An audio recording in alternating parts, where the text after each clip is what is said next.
NC pork, good for the plate, great for the state.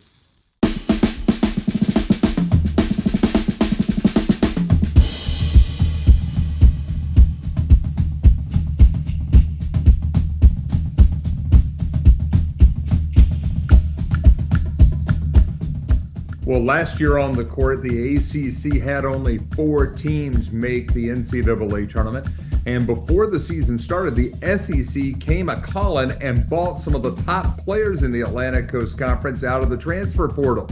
The portal is closed, of course, now, but guys can continue to commit, decommit, and move about seemingly all the way until the start of classes in the fall. And the way that things have gone recently, David, for the NCAA in court, it's only a matter of time before guys are making moves once the fall semester has started. I want to see if that happens. And there are even guys like Carolina's Jay Witt, Jalen Withers, and Clemson's the chef, Ian Shefflin, who are looking to get more time to get paid in college. And why not? They're not NBA level guys. So it's either, brush up on your Rosetta Stone and go learn a foreign language and play for a few years over there, or come back and perhaps play again for a school here in the United States, maybe Carolina or Clemson, maybe somewhere else. Now, rosters will continue to be manipulated for the foreseeable future. It's going to go all the way into the fall. So let's do the impossible and try to look ahead now, guys, to next year.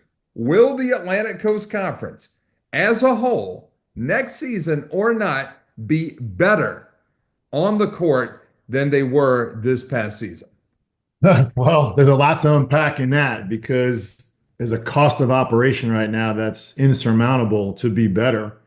And one of the bigger issues moving forward that anyone that's not the SEC has to face is the $70 million that the SEC is going to extract from this past year's tournament in increments moving forward. So the rich do get richer in this sense, as long as we still have the current structure of the NCAA tournament in place.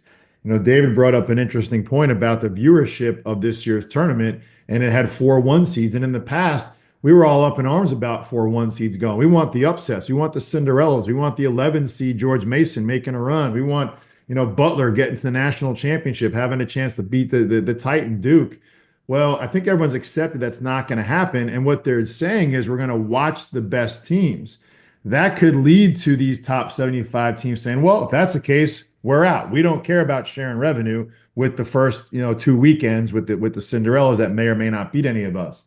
As it relates to the ACC, I'm not sure that by and large, from top to bottom, they're all ready to spend the amount of money per institution that they need to. One, to build the roster. And the ones that are going to be at the top, at least early on in the season, and it'll all depend on how they schedule. And I had this conversation with some coaches last week because I'm really curious to see how they're all going to build their schedule. And for the most part, the ones at the top, and the very top, I'll say 10 to 20 teams in the country, they really don't care. And the ones actually I'm referring to are the ones that have the benefit of everyone else in their league being good because they're getting the best players. And I'm talking about the SEC. This is where the ACC needs to take a step collectively. Spend more money to get better players. Win those games early on. And we saw this year what happened with the good non-conference schedule. It can get you in the tournament even if you lose 10 of them. That's what happened with Carolina. The system was gamed with the net ranking and their 11 quad one games, even though they only won 1 or 2 of them, whatever the final tally was after all the dominoes fell. You can game the system by having a strong net rating in the preseason. Winning them makes it even stronger. I don't know if the ACC is ready to do that top to bottom. So I think you're going to see the same teams at the top again. You're going to see Louisville again because obviously they're willing to spend money, and Pat Kelsey's energy is probably just as valuable as any money that they're spending because it matches it. And the kids are attracted to that, and they sell at the Yum Center, and they have brand loyalty. Louisville's always had brand loyalty. You're going to see Carolina be better on the roster. The question is Hubert Davis ready to make a shift from becoming a coach who was raised to build a program and now is coaching in an era where you don't have a program, you have a team that is built for you. This team was built for him to coach them. The question is, can he and the staff coach them next year? They may be more talented, albeit it may not look that way in the beginning as the dust settles, but can he actually coach them into a 1 year top 4, top 30 net rating, top 4 in the ACC, top 30 net rating? Then you have all the changes that come. And I think with those changes comes a lot of energy and a lot of enthusiasm. And this is kind of the rub right here. In the past, you made that change and you asked for a 6-year contract because we're going to build this. We're going to have to go recruit some kids. We may redshirt some kids. So Ryan Odom, Will Wade, Jay Lucas, they wanted time in the beginning. What do they want now? Money, resources, and manpower to go out in a short amount of time, build the best roster we can. I think that's dangerous for teams like Pittsburgh, Georgia Tech, Boston College, go on down the line.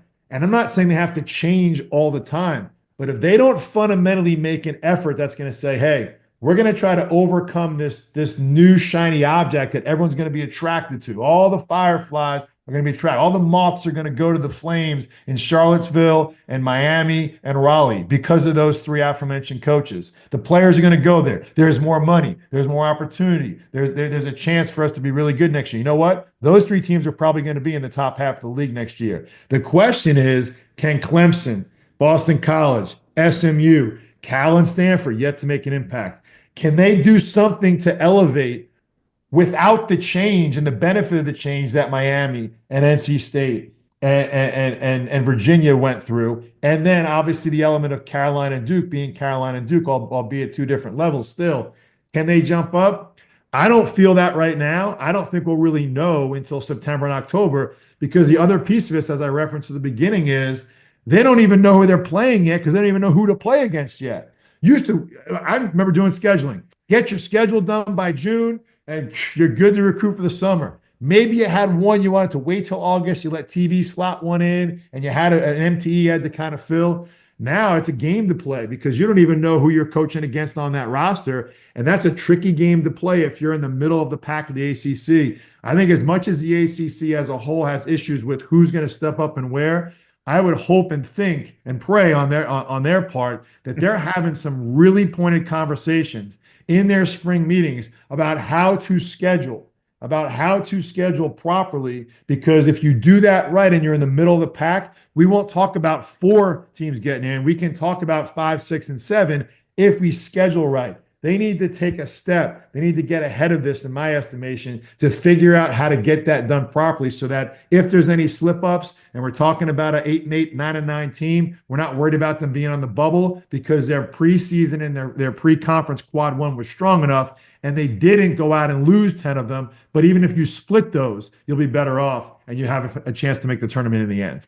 The short answer is I don't think the ACC will be fundamentally better from 1 through 18 in the upcoming basketball season compared to what it was over these last, 8 months or whatever. And there's a lot of reasons for that. But 1 year ago, when you and I had our summer shows in the summer of 2024, it was our first time with an 18-team basketball league in the Atlantic Coast Conference, right? And if you remember, we broke it down to a top 4 where we were going to be surprised if any of those top 4 did not turn out well. A bottom 4 where we were going to be surprised if they did turn out well. And then we freely admitted there were 10 teams between the top 4 and the bottom 4 that we just said could go either way, right? Like might turn out well, might spin down the drain.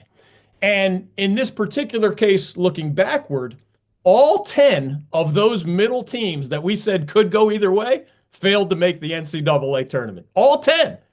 So we had circled Duke and Clemson as the closest thing to a sure thing.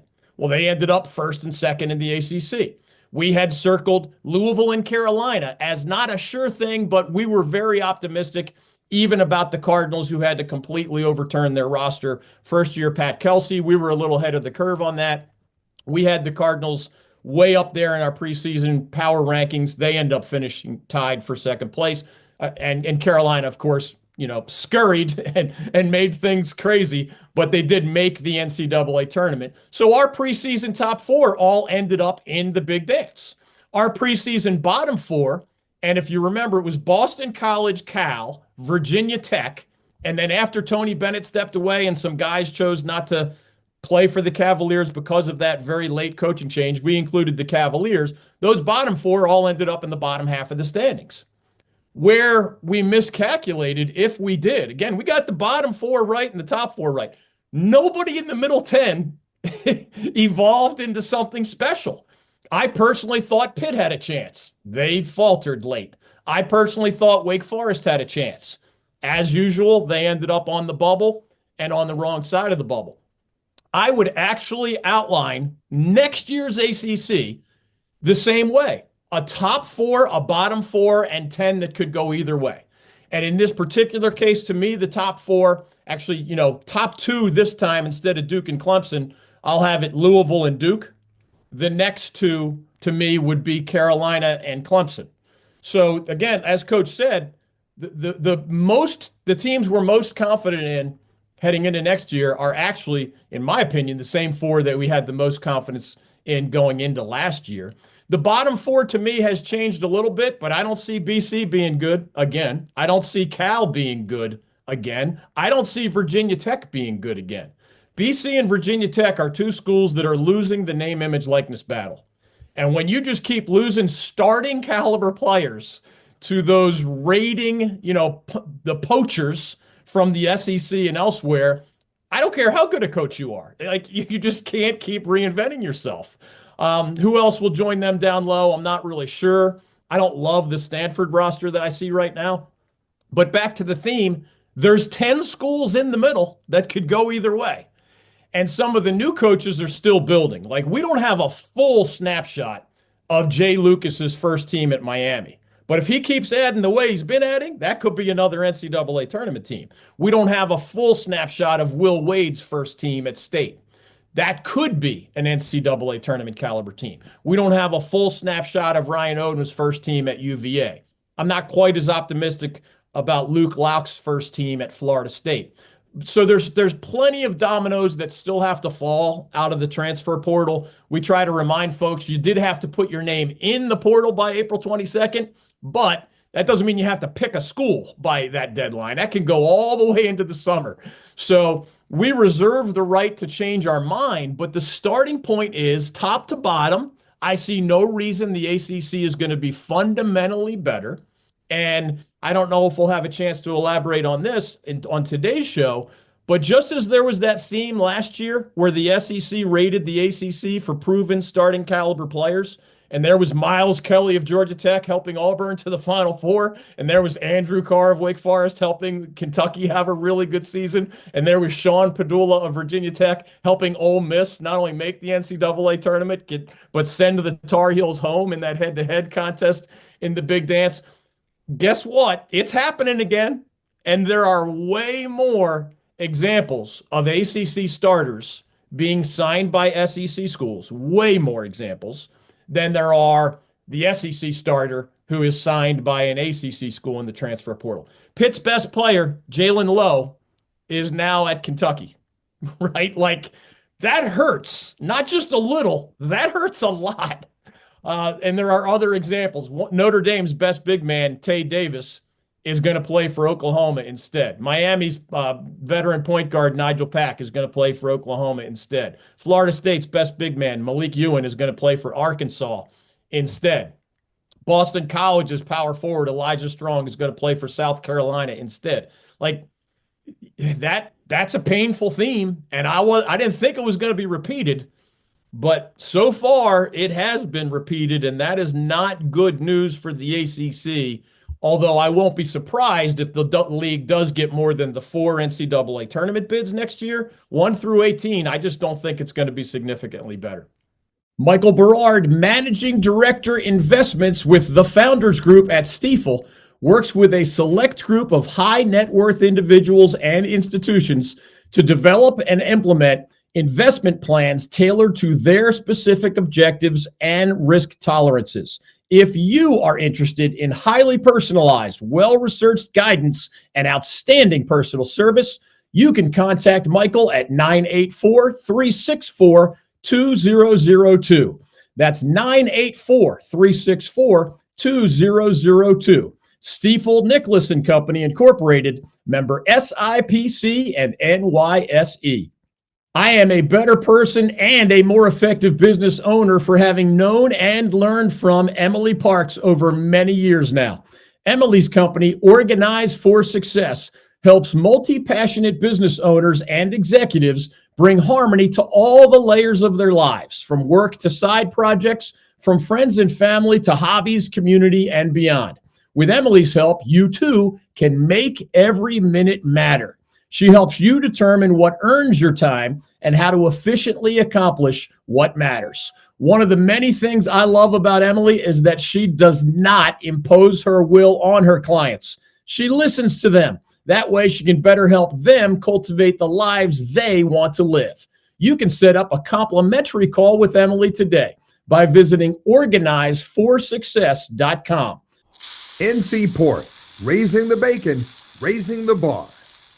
And when we talk about the ACC being better, who's ultimately responsible for that? We've heard a lot of people in the podcasting world and in the media in general weigh in with opinions on this, and I like to point fingers at ACC Commissioner Jim Phillips. Is he the guy? Is it the campus leaders, the presidents, the chancellors, the boards of trustees who like to get involved in coaching and athletics matters now more than ever before? Is it the department leaders in the ADs and the head coaches? I mean, really, who is responsible for making the ACC better as a whole? I'll jump in first on this one. Jim Phillips is in that universe, Mike, but the idea that ACC Commissioner Jim Phillips would be the first, second, third, or fourth person that I would point to me is absurd. I mean, there's a lot of people I would discuss before I got to the commissioner of the ACC. The coach, of course, not only matters in all the traditional ways.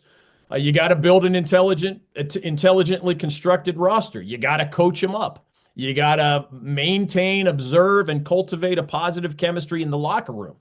But in the new world, those same coaches are often being asked to be fundraisers to a degree they weren't in the past. They've always been involved in fundraising, but now athletic directors are telling head coaches, hey, we're going to give you a fill in the blank in revenue sharing specifically for men's basketball. Could be $3 million, could be $4 million.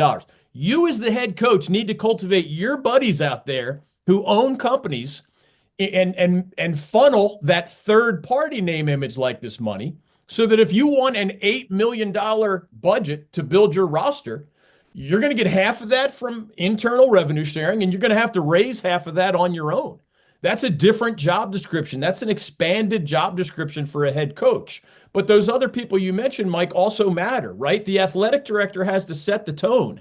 Assuming this NCAA house case does end the way we expect it to end, there's going to be $20.5 million of athletic department revenue that can now be spread among the athletes on your campus. Well, somebody has to make the decision how much of that 20.5 goes to football. And we know a majority is going to go to football because that's the sport that is generating the most TV money right now by a lot. So how much goes to men's basketball? So that athletic director matters. The university president matters in a way that you as a longtime athletic director would understand and appreciate even better than I do. So that entire hierarchy matters, because in the end, the coach can't do everything.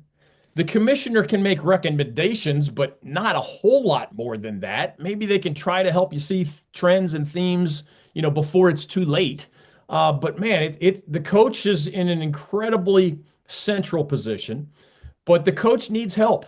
And he needs help internally from those folks I just mentioned. He does need help externally from the collectives, the name, image, likeness donors, et cetera, the booster club. A lot of these schools have endowed scholarships, right? So that's one less annual expense. If a scholarship, some schools have 13 scholarships endowed. Going into a new year, you already know that all 13 are paid for.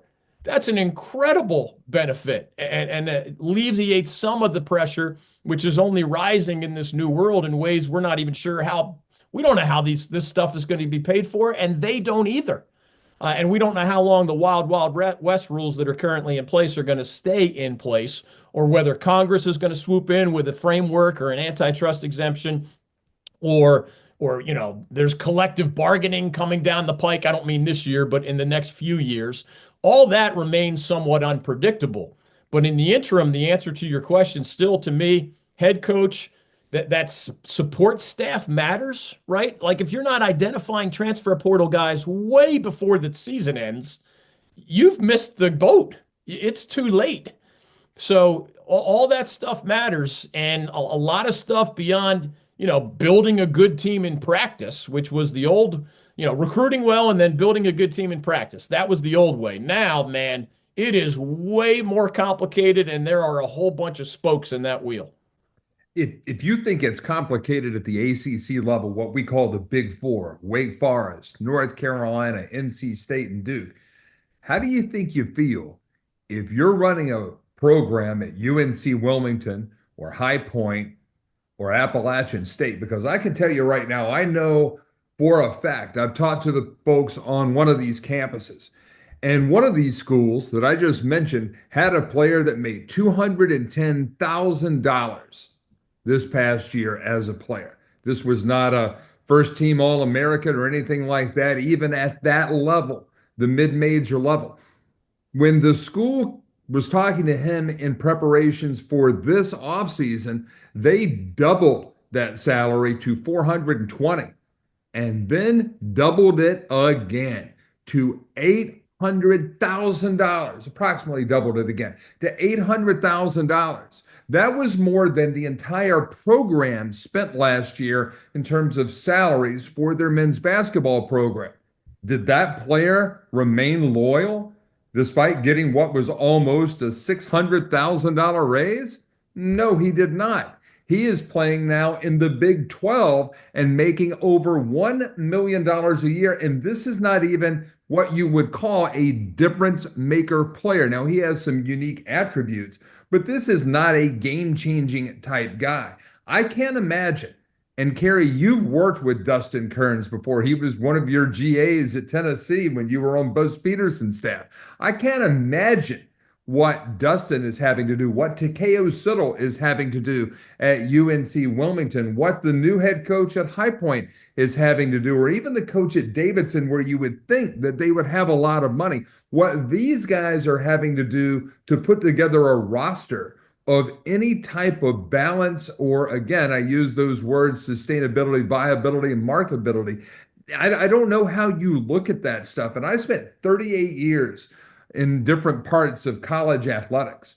And I just can't imagine what that task is right now for these guys who call themselves coaches. So I've been thinking a lot about this lately because as long as you're under the current construct of conferences and 32 plus conferences now, groupings obviously that are still shifting, and they shifted a lot based on what football was doing recently. But be that as it may, we still have these set up to be leading to the NCAA tournament. As long as we still have this current construct, and maybe to prepare for the overall change that's almost inevitable, lawsuits pending, judge decisions, are we going to actually have conferences? I would think of it this way. I had a chance after getting out of coaching temporarily to delve into the startup world and the entrepreneurial mindset of things as a service. This became a thing. If you couldn't afford to do it on your own, if you didn't have the wherewithal, the tools, or the manpower, woman power internally to do it, you would hire it as a service and have someone else who already put the effort in and had it set up for you to just plug and play and use it. You would subscribe to that in essence. And this is how the real world of business, for the most part, usually works. I think some of the short-term solutions, and maybe this starts at the top and the Power Four setting the tone for the mid-major and low majors to still operate while we still have these conferences, is that you need to get support options in place. And Mike, you know this, and you're at Towson, you're up against it as it is anyway, with a very limited amount of tools and resources and people power to be able to have, and not just go out and hire a consultant, not go out and hire ex-coaches and ADs who are consulting and telling you who you should hire because some guy put a bad resume out and you want to cover your butt to not get sued on it later. I'm talking about real world actual support options for, let's say, basketball. I'm talking about administrative and HR needs. I'll just use the ACC as an example since that's what we're talking about here. And I'll go play Jim Phillips, who I've never met, never really talked to, but I'll be the commissioner. We're going to have a conference-wide HR service office, and we're going to assist each school, Duke down to NC State and everyone in between, with how to hire these key roles as it relates to the overall product. We can temporarily staff for this as well because we have a pool of people that we're working with that are certified to do this and are set up to do short-term assignments to help you get your HR operations and your administrative operations set up properly.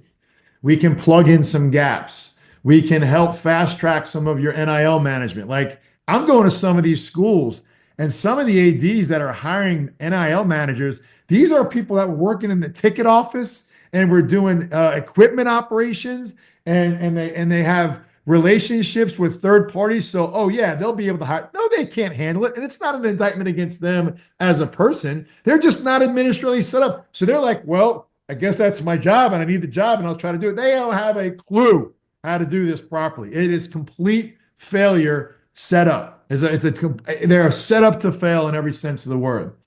I think to onboard your athletes, to have some transitional period now where you're actually providing the support for all these schools. Because what you're seeing right now is coaches going out and saying, I need this, I need this, I need this. And ADs in the old way saying, here's your salary pool, go do what you got to do. What they're not doing is saying who you can and can't hire. They're letting the head coaches go out and hire their own GMs and assistant GMs and directors. That's backwards. That's completely backwards. That's not how it works. Very rarely do you have Greg Popovich level people showing up and saying, I'm going to run this because this is what I've done and I got 6 rings and R.C. Buford's going to be my GM. And if you don't like it, I ain't coaching. There's only like one guy that can do that, maybe 2. It's happening across the board in college basketball. So I think if the ACC gets forward thinking, they sit back and say, okay, let's not leave this point I brought up. Each school to go figure out. By the way, you think the Warriors make their schedule every year? You think the Heat make their schedule every year? No, they don't. They know exactly who they're playing. So why not take that track with your group of schools that you can control, as long as you're still going to be the beneficiary of their success by way of the units coming in under the current construct, and say, this is who you're going to play. We'll do the schedule. We'll take care of that. Now, you'll have input into that, maybe some veto power on 1 or 2, but I think the conferences, while there's still conference abilities right now, need to take a way more stronger approach in how these schools are being run. And you have to be able to put your feet to the fire and say, it's going to be this way or not. Because pretty soon, there will be no more conferences. There just won't. There'll be affiliations, and then all of a sudden there'll be 75 schools operating under their own auspice, and all these conference commissioners are going to become the consultants to try to tell them what to do. And by the way, those guys couldn't figure out what to do before they got kicked to the curb. So it's still going to be backwards. You need to take a proactive approach, in my opinion, and help your schools operate fundamentally. Save them a little bit of money too. There's a lot of things people don't understand. You hire a full-time employee, you got to pay benefits, retention costs. You got to pay time off. There's cost to do that. You run numbers on just hiring 13 employees. Good. Look, you can hire them on a 1099 basis, but let me tell you what else happens as soon as you do that. There's something called the IRS. They're going to come in and audit you. Who's in control of these guys? Who's telling them what to do? And as soon as they find out that the coaches are still telling them what to do, they're not contracted anymore. It doesn't work that way. So this is all well and good that Kentucky went out and said, hey, we started an LLC. We're going to be able to shield all this stuff and pay these guys 1099. Okay, it's great. Now the NCAA, that acronym is out of the way. You don't want the other acronym coming down your neck by way of the IRS and saying, oh, well, time out. These are all 1099 guys? Who's making the decisions about what they do? Oh, you are? Well, they're not 1099 anymore. They're employees. They're W-2s. Like, it's a whole new, so you got to be proactive. You got to be proactive and just don't leave it up to their own devices, because you know what you're going to be left with? Well, we only got 3 or 4 teams in the tournament. Why? Well, because their schedule was no good and they didn't spend enough money to get players. And as David, better than anyone out there, has kept track of, everyone else is buying our best players. Well, why don't we do more for them before they just run to go to the SEC and realize that there could be more in total for this as it relates to the conference? I mean, this is fascinating time right now to be on the outside. Be on the inside, you just pull even whatever hair I have left out of my head. But I think there's a solution here for the ACC in general, because they have a strong brand, even though they may have too many schools. And I don't think you want to leave it up to each school's devices to say, hey, get to the top and whatever. I think you operate under an operation as a service model. Go out and find people that will be with the conference that'll help each team get right, and then help them hire not just people, but the right people for long-term sustainability while you have some short-term foundation in place. By the way, guys, one of the reasons, just building off of what Coach Keating just said, for anyone wondering why all 4 of the Power Conference commissioners earlier this spring went to Washington, D.C., and met with, Republican Ted Cruz, who's the head of a certain very important committee, and Democrat Cory Booker, who's a former college athlete and a very influential guy from that side of the aisle. You do find commissioners in the same place at the same time fairly often, but always in a college sports context, not in a governmental context. Well, they were all there, and there was even an unofficial title, College Sports Day on the Hill. They're there for a lot of reasons, but one of them is we want Congress to say that college athletes will not be considered employees. That goes directly to what Coach Keating was just talking about. For those who don't know, 1099 means they're not taking taxes out of your paycheck, but in theory, they're also not controlling the details of your day-to-day work. I've been a freelance writer, but when I was a full-time radio host, guess what? They took taxes out of my paycheck. When I was also a freelance writer, they did not. So The Athletic would send me 1099 forms. Why? Because The Athletic was not controlling the day-to-day details of my freelance writing contributions. My radio employer was controlling the day-to-day details. So they W-2'd me, freelance 1099'd me. So I'm just painting the picture for those who might not have totally understood Coach's references along those lines. Well, if you go to Congress and you ask for this, it's essentially a form of an antitrust exemption. You're saying, yeah, I know how the rules usually work, but we want you, Congress, to say, well, no, we're not going to consider them employees. We want you, Congress. They want a framework that would supersede. Right now, guys, there are state laws all over the place being proposed, and some of them have already been adopted, about either how name, image, likeness money is handled. There are some proposals where in a certain state they're saying name, image, likeness money would not be subject to state tax here. So the state legislatures are trying to give the in-state schools an advantage by saying, so that they could say to an athlete, hey, yeah, we're offering you $500,000 and that other school's offering you $500,000, but if you come here, our state has a law that says that there's no state income tax on that name, image, likeness money. And of course, some states don't even have state income taxes. So if you're in Florida or Texas in one of those schools, you can add that to the list of ways to recruit somebody. And then, Mike, on your other point, just to tie up that loose end, if you're a High Point fan, right? They just won the Big South. They made the NCAA tournament for the first time in the history of the program at the Division I level. Starting center, Jocelyn Bodo, he's going to be playing for the Baylor Bears of the Big 12 next year. Starting forward, Kamani Hamilton, all Big South player. He's going to be playing at UNLV next season. Starting guard, Keza Jiffa. He has not made his decision yet, but he's going to be in a major conference next year. Plus you always lose guys just because they've exhausted their eligibility. UNC Wilmington was a little different because they had a bunch of seniors who are moving on.